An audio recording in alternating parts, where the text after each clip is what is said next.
Now, what would you recommend to any woman who watches the show and wants to write into Dennis and say, hey, this is the life for me? What would you tell them, A, are the good parts, and B, the things you don't see on camera that you need to be prepared for? If this is something you want to do, you just need to make sure that it is something you want to do. Know your boundaries before coming in. Know whether or not you want to do media or you want to keep it discreet, and stick to it. And you need to, you just need to know that it's nobody can make the decision except for you. Nobody knows if this is the right thing for you to do except for yourself. Follow your gut, follow your heart. If this is where you're supposed to be, I'm sure you'll have a great time while you're at it. Now, what are the things where, because I noticed when we were here, a lot of waiting. There is a lot of waiting. That's probably one thing in the job that people don't realize is, you read a lot of books, you play a lot of board games, so you need to keep yourself occupied and motivated while you're here.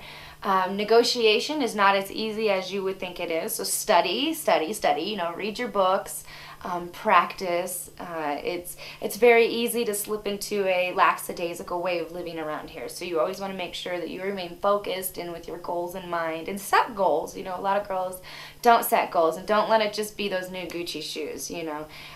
Have a purpose in life and get yourself there. Now, what are your goals, if you can share them? My goals, I have so many goals. My goal is honestly to be successful in music and be happy in life, and just enjoy every last day. And it kind of seems like I don't have goals, but those in themselves are goals, because as far as career and where I'm going that way, the options are endless. So I can't limit myself, and I would be here all day if I listed my career goals. So.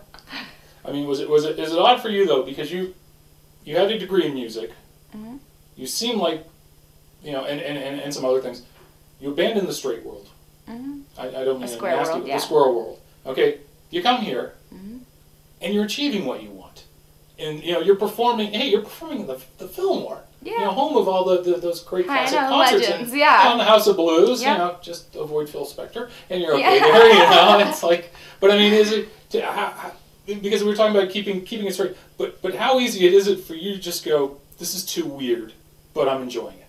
Well, I think it sinks in, little by little what I'm doing, and I don't think all of it has quite sunk in yet. So you really do just have to take it all in and enjoy every last moment. And sometimes I feel like being pinched, and I'll even tell people, pinch me, I feel like I'm dreaming. But it's wonderful that we live in a world that when you really put your mind to doing something, you can live in that dream state and be that happy. So I'm one of the few people in this world that actually enjoys their job.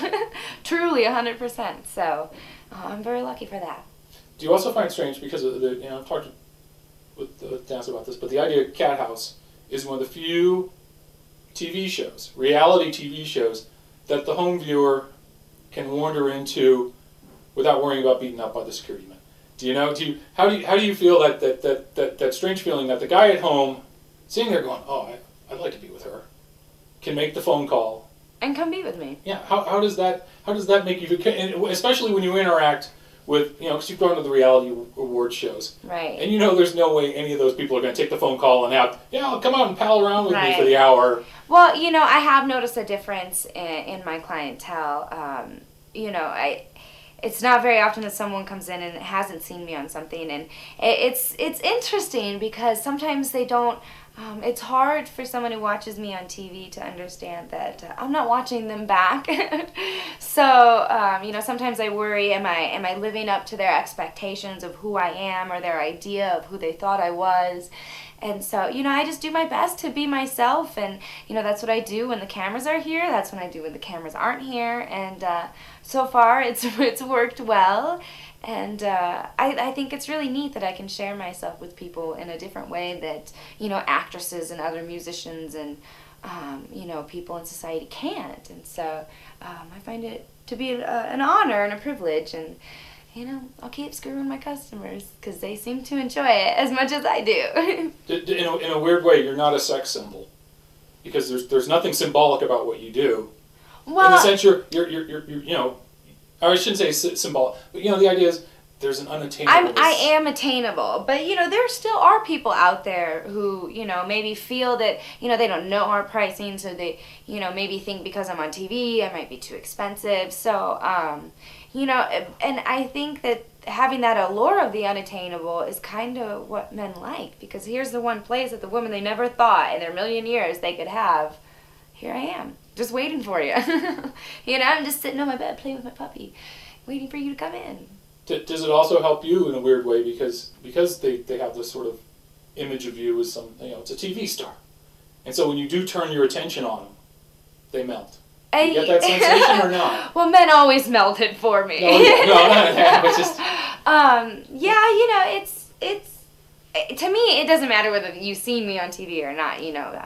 I'm gonna be the same person with you regardless, but it is very flattering, and it does boost my self-esteem when someone gets real giddy around you, and knowing that you can make someone feel like that little school kid again on the playground.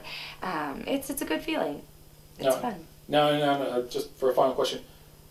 The Tiffany episode.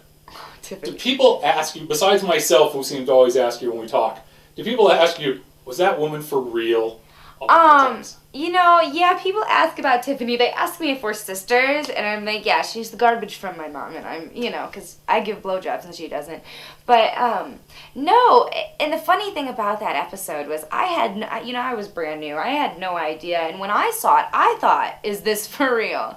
But yeah, she was for real, Dennis seems to think she was here to, put the move on him, and maybe she was. I think she was just trying to see what she could get away with, exploiting, HBO and Cathouse for what it is. But regardless of whether that's the real her or not, it was very entertaining, and I hope I never see her again. I'll just have a dick in my mouth every time, I'm just going to grab a dildo and just suck on it every time I'm around her. That would be fun. Are you surprised you haven't seen her on Flavor of Love? You know what? Maybe I did see her on Flavor of Love, but every now and again I browse Craigslist. I'm just waiting, or she'll come out with porn or something. Everyone that prude does. She just, I don't know what her deal was, but she left in the middle of the night and never made a dime. So, for as wonderful as she was, nobody got to find out. Now, do other TV shows now try to approach you to come on and be a guest star, or surreal life kind of situation to appear in them? I haven't been approached to do like the Surreal Life or other reality television shows yet. So far it's just been news shows and talk shows, things of that nature. But hey, I'm up for it. Someone needs a cameo hooker role in some movie or something somewhere along the line. So hey, maybe I'll even get killed off. That would be cool. So you never know. Okay. Well, thank you so much. Thank you.